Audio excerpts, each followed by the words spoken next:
Big boss ಮನೆಯ ಮೂಲ ನಿಯಮಗಳನ್ನು ಪದೇ ಪದೇ ಮುರಿಯುವವರ್ಯಾರು ಅಂತ ಬಿಗ್ ಬಾಸ್ ಕೇಳಿದ್ದಾರೆ. ಮನೆಯ ಮೂಲ ನಿಯಮಗಳು ಮೈಕ್ ಆಗದೆ ಇರೋದು, ನಿದ್ದೆ ಮಾಡುವುದು, ಪಿಸು ಧ್ವನಿಯಲ್ಲಿ ಮಾತಾಡುವುದು, ಇಂಗ್ಲಿಷ್ ಪದಗಳನ್ನು ಹೆಚ್ಚಾಗಿ ಬಳಸುವುದು, ಇನ್ನಿತರ ಒಂದಿಷ್ಟು ನಿಯಮಗಳಿವೆ.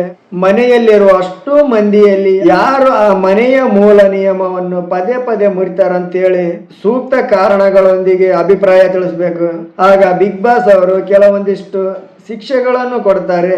ಬಿಗ್ ಬಾಸ್ ಕೊಟ್ಟಂತ ಶಿಕ್ಷೆಯನ್ನು ಕ್ಯಾಪ್ಟನ್ ಆದಂತ ರಘು ಅವರು ಅವ್ರ ಕೈಯಿಂದ ಮಾಡಿಸ್ಬೇಕು. ಪ್ರೋಮೋದಲ್ಲಿ ನೋಡ್ಬೋದು, ಅಶ್ವಿನಿ ಮೇಡಮ್ ಅವರಿಗೆ ಮನೆಯಲ್ಲಿ ಮನೆಯ ಮೂಲ ನಿಯಮವನ್ನು ಜಾಸ್ತಿಯಾಗಿ ಅಶ್ವಿನಿ ಮೇಡಮ್ ಅವರು ಮುರಿದಿದ್ದಾರೆ ಅಂತೇಳಿ ಮನೆಯಲ್ಲಿರೋ ಒಂದಿಷ್ಟು ಮಂದಿ ಹೇಳಿದ್ದಾರೆ.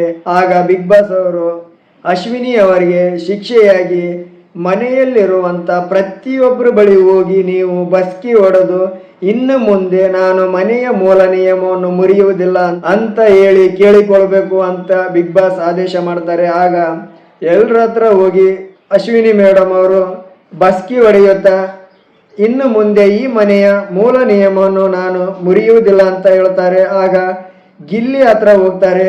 ಗಿಲ್ಲಿ ಹಾಗೂ ಅಶ್ವಿನಿ ಅವರು ಮೊದಲೇ ಹಾವು ಮುಂಗಿಸಿದ್ದಂತೆ ಅಶ್ವಿನಿ ಮೇಡಮ್ ಅವರು ಬಂದು ಬಸ್ಕಿ ಹೊಡಿತಾರಂತ ತಿಳಿದು ಗಿಲ್ಲಿ ಕಾಲ್ ಮೇಲೆ ಕಾಲು ಹಾಕೊಂಡು ಕೂತಿರ್ತಾನೆ.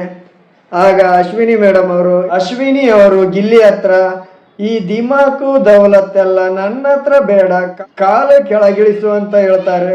ನಾವು ಯಾವ ರೀತಿ ಕುಂತಿದ್ರೇನು, ನೀವು ಬಂದ ಕೆಲಸ ಏನಿದೆ ನೀವು ಹೇಳಿ ಅಂತೇಳಿ ಇದು ಮಾಡ್ತಾನೆ. ಆಗ ಅವರು ಮಧ್ಯೆ ಗಿಲ್ಲಿ ಹಾಗೂ ಅಶ್ವಿನಿ ಅವರ ಮಧ್ಯೆ ಸಣ್ಣದಾಗಿ ಒಂದು ಮಾತಿನ ಜಗಳ ಶುರುವಾಗುತ್ತೆ. ಆಗ ಅಶ್ವಿನಿ ಮೇಡಮ್ ಅವರು ನಿನ್ನ ವ್ಯಕ್ತಿತ್ವ ಏನಂತ ತೋರಿಸ್ತದ, ಇದು ನನ್ನ ವ್ಯಕ್ತಿತ್ವ ಏನಂತಲ್ಲ ಅಂತ ಏನೋ ಹೇಳ್ತಾರೆ. ಮನೆಯಲ್ಲಿರುವಂಥ ಇನ್ನಷ್ಟು ಮಂದಿಗೆ ಬಿಗ್ ಬಾಸ್ ಮನೆಯ ಮೂಲ ನಿಯಮವನ್ನು ಮುರಿಯುವುದರಿಂದ ಬೇರೆ ಬೇರೆ ಶಿಕ್ಷೆ ಆಗಿರಬಹುದು.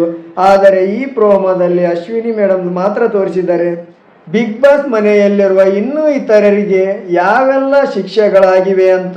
ಇಲ್ಲಿಯ ಕೊರಳಲ್ಲೂ ಸಹ ಗುಲಾಮ ಅನ್ನೋ ಒಂದು ಬಟ್ಟೆಯ ಪರಿಧಿ ಇದೆ, ಅದು ಏನಕ್ಕೆ ಹಾಕಿದ್ದಾರೆ ಅಂತ ಹಿಂದಿನ ಎಪಿಸೋಡ್ ನೋಡಬೇಕು.